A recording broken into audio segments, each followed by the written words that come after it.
it is the similar circumstances what Palace was last week, but the game was the manner of the game wasn't the same whatsoever. Against Palace last week, we were deserving to lose. Alisson faced 3 1-on-1s. Liverpool could have been 4-0 down at half time. Whereas in that game today, Liverpool were. We were in control for the majority of the game. I don't think Chelsea manifested any sort of threat really, where I never felt they were in danger of scoring another. I say the first one, McAllister's a bit slow to the ball, Virgil backs off a little bit, but it is an absolute screamer from Caicedo. But Liverpool largely are in control of the game. It is more, we get into those, we're progressing it into those forwards areas, and we're working it to the players that you want it to be worked to. Your Salah or your Gakpo, and the attack is completely breaking down. Liverpool were well worthy of 3 points in that game, and when it went to 1-1, and anyone would have been happy with a point in that game, but Liverpool were way more deserving of the 3 points in that game than what Chelsea were. So to lose it in the manner that we did in the last minute, it's not the same as the Palace game. It's losing in a different manner, and it's an absolute sickness to take it. It's a tough one in the KO when it's 3 defeats in a week, and that's always shit. It's shit losing. Look, I don't want to get too much on the back. I agree with what you've said, Neil, and I agree with what you said, right? But there's a big elephant in the room here, and we're a little bit careful about talking about it. I don't want to get on these players back too much. It's been a really, really, really difficult period for them, and I'm not blaming that on today. But they do look a little bit disjointed. They do look a little bit like they're waiting for it to click. They went through a big situation in the summer, and since then there's been a lot of change personnel-wise. Now, it's probably fair to say that Liverpool aren't at their best, and they're not. But we could have won that game there. We were well worth winning that game. And if a late goal goes in for Liverpool, or one of the substitutes comes on and nicks it, we're having a completely different conversation. But we're not. We lost 3 on the bounce, and that's the way we've got to treat it. We've got a job to do in sorting it out. It's still a good start. I'd still say it's a good start, considering.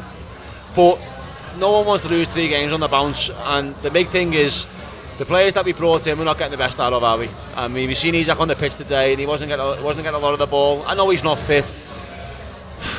Virts comes on, I think he does well today. I think he does all right in the week as well, to be honest. But we're waiting for the team to gel, and once the team gels, we might be having maybe feeling a little bit different about things. But it's difficult to lose 3 on the bounce, but just be a little bit careful about getting on the players' backs. Keil mentions the changes, but he actually goes with the team today that's mostly the lads who've been with us for a while. Of the 10 outfield players, the only ones who weren't here last season was the left back and the centre forward. And listen, most people spent most of last season saying we need a new left back and we need a new centre forward. So I don't think you can really put today too much down to a lot of changes. For me, it's you're seeing players who you're expecting bigger performances from, not giving them.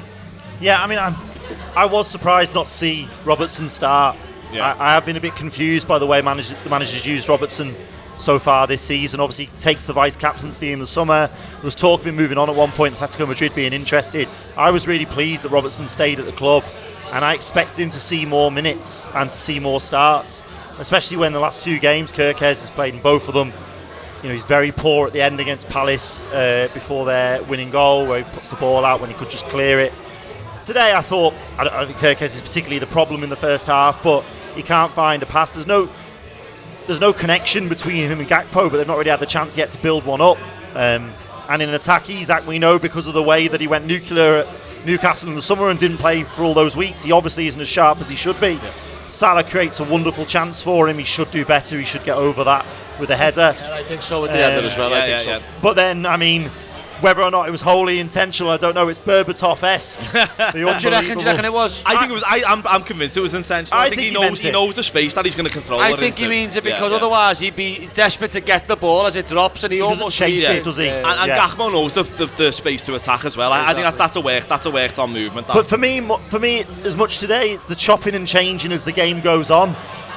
There's so many substitutions, so much rearranging of the team. Whatever the plan was in the summer, whatever Slot's vision is for this revamped Liverpool team, it can't be Szoboszlai at right back, Gravenberch at centre half, players filling in positions where we know they can do a job, but that can't be the plan.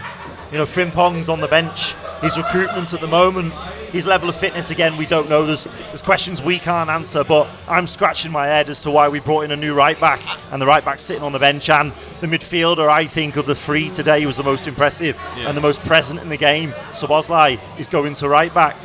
But we did improve as a result of that change, so I can't be overly critical of it. I do think he's done well there against Szoboszlai when he's been called on. But I'm just scratching my head at the moment trying to see what the broader plan is. It feels like the manager's fighting fires on too many fronts. I think he's trying to find his best team. I mean, if he didn't make those changes today, and we all agree, we probably would have picked a similar side to start this game. Yeah, I think I would have started Robertson. That would have been the only. Right, maybe, but we would have picked a similar side to start this game. And now, if he didn't change it and he persisted with the side that started the game, we'd all be sitting here now saying he hasn't changed it. We could all see it was stinking the pitch out on 50 minutes. So, I mean, don't get me wrong, to take both of your fullbacks off by 55 minutes, that's a normal change he makes, though, isn't it? But to that point, I mean, I understand what you're saying. Szoboszlai is a brilliant midfielder, so to see him at right back is a little bit unusual. But I think we look best when he's there. I think today, and the game previously, we look most balanced. I mean, at Palace, when he brought Frimpong on, we lost our balance completely. I think Szoboszlai is our best right back at the minute. I mean, I don't know what that says for the actual right backs. No, I think he is. I think he is. But as we all said, we want two of them. Yeah, you'd love two of them, and that's the thing with me, Ryan, is the fullbacks is a problem at the moment because they're all out of form. You know, Bradley looks way out of form. Frimpong has come in and played different positions. Listen, I'm not writing him off yet, but no one would say he's come in and grabbed the shirt and made it his own. Kirk has been up and down, I think it is fair to say.